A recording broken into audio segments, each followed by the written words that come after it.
Assalamualaikum warahmatullahi wabarakatuh. Hello everyone. Let me introduce myself. I'm Nur Ananda with NPM 231025. Di video kali ini saya akan menjelaskan tujuan dan strategi perusahaan. Ya, di mana itu adalah kunci kesuksesan bisnis masa kini. Nah, buat kalian yang tertarik dengan dunia manajemen wirausaha atau bisnis, video ini wajib ditonton sampai akhir karena kita akan membahas mulai dari pengertian strategi perusahaan, tujuan utamanya, sampai contoh nyata dan faktor keberhasilannya. Oke, jadi strategi perusahaan itu bisa dibilang sebagai rencana jangka panjang yang dirancang buat mencapai tujuan organisasi dengan cara memanfaatkan sumber daya yang ada secara efektif dan efisien. Strategi ini nggak cuma soal ide besar aja, tetapi juga melibatkan analisis mendalam terhadap lingkungan internal dan eksternal. Misalnya, perusahaan perlu tahu kekuatan dan kelemahannya, peluang di pasar, serta ancaman yang mungkin muncul di kompetitor. Dalam beberapa penerapannya, dalam beberapa penerapannya sendiri ya, strategi bisa berupa berbagai hal seperti merger dan akuisisi, diversifikasi, produk inovasi, teknologi, sampai ekspansi ke pasar baru.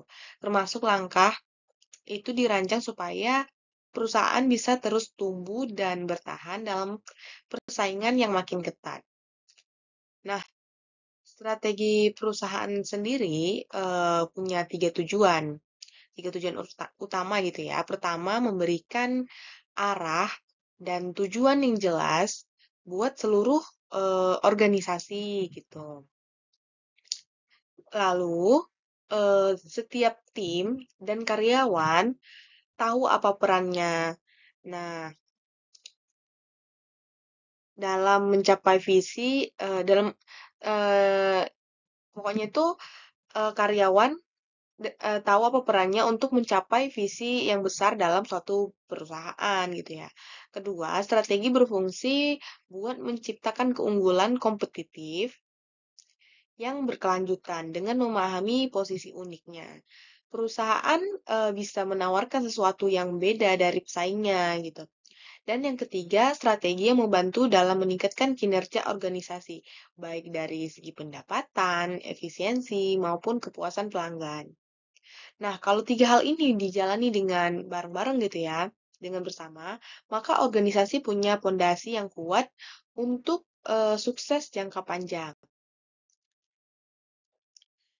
Nah, strategi ini ibarat peta buat perusahaan itu untuk tujuan ideal di masa depan, sementara misi adalah nilai dan alasan kenapa perusahaan ada gitu. Tugas strategi adalah menjembatani keduanya gitu. Jadi kayak jembatan antara keduanya. Jadi kalau visi itu mimpinya besar, strateginya adalah langkah nyata buat mewujudkannya lewat program, proyek atau target yang terukur. Tanpa strategi yang jelas, visi perusahaan cuma akan jadi wacana di atas kertas. Lanjut, selanjutnya ada proses penyusunan strategi gitu. Penyusunan strategi nggak bisa asal gitu ya, karena ada 4 tahap penting yang harus dijalankan secara sistematis. Yang pertama itu ada analisis SWOT, yaitu mengenali kekuatan, kelemahan, peluang, dan ancaman gitu. Yang kedua ada formulasi strategi, di mana perusahaan menentukan langkah konkret dan prioritas utama eh, dalam suatu perusahaan gitu. Yang ketiga, oke, ada implementasi strategi, yaitu menjalankan rencana tersebut dengan alokasi sumber daya yang tepat. Yang terakhir, ada evaluasi dan kontrol, yaitu memantau hasilnya dan menyesuaikan strategi kalau ada perubahan di lapangan gitu. Keempat tahap ini merupakan eh, membentuk gitu ya, membentuk siklus berkelanjutan. Jadi strategi bukan hal statis, tapi harus terus diperbarui sesuai kondisi bisnis yang dinamis. Selanjutnya ada contoh tingkat strategi dalam perusahaan biasanya dibagi jadi 3 level gitu. Yang pertama tuh strategi korporat,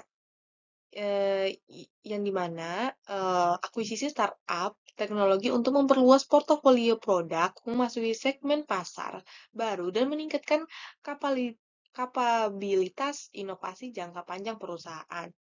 Contohnya, perusahaan besar yang melakukan akuisisi startup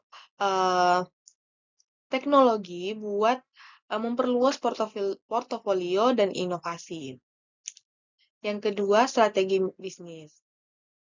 Diferensi produk dengan fitur-fitur inovatif untuk menciptakan nilai tambah yang membedakan produk dari kompetitor di pasar yang kompetitif. Seperti diferensi produk dengan fitur unik supaya bisa bersaing di pasar gitu. Yang ketiga ada strategi fungsional. Implementasi strategi pemasaran digital terintegrasi untuk menjalani potensial baru dan meningkatkan dan membangun brand awal dalam suatu perusahaan gitu. Contohnya implementasi pemasaran digital buat memperkuat brand dan menjangkau konsumen lebih luas. Ketiga level ini saling melengkapi dan harus sinkron agar tujuan besar perusahaan tersebut tercapai gitu. Lanjut ada manfaat strategi yang efektif. Kalau strategi dijalankan dengan efektif, hasilnya luar biasa dong tentunya. Nah, mulai dari efisiensi operasional karena proses kerja jadi lebih optimal dan pengambilan keputusan yang lebih tepat karena berbasis data dan analisis.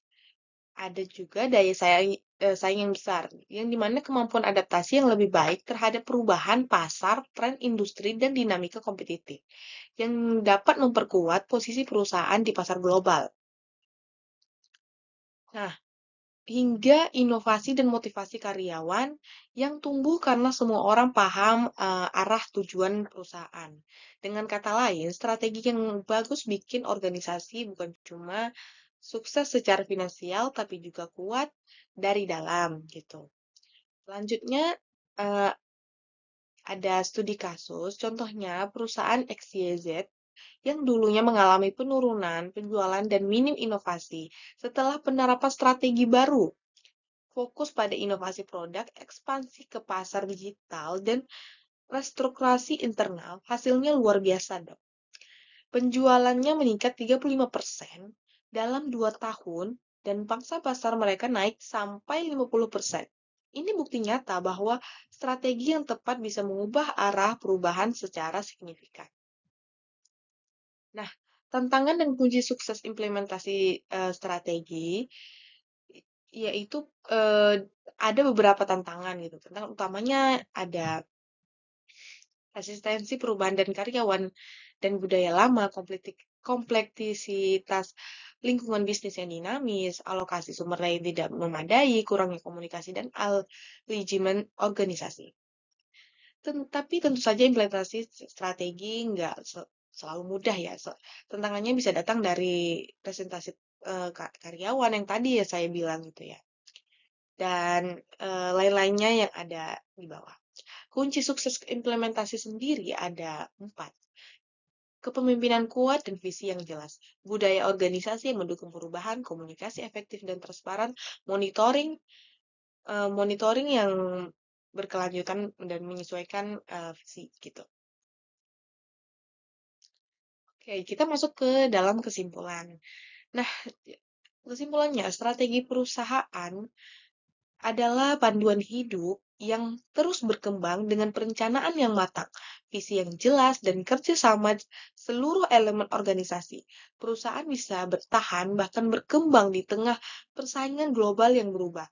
Jadi, yuk kita mulai dari sekarang belajar menyusun memahami strategi bisnis karena strategi yang baik adalah kunci menuju sukses, menuju masa depan yang lebih gemilang dan sukses. Oke, kalau kalian suka video seperti ini, jangan lupa like, comment, and subscribe biar aku makin semangat bahas topik menarik lainnya. Aku Nur Anda, pamit undur diri. Assalamualaikum warahmatullahi wabarakatuh. See you.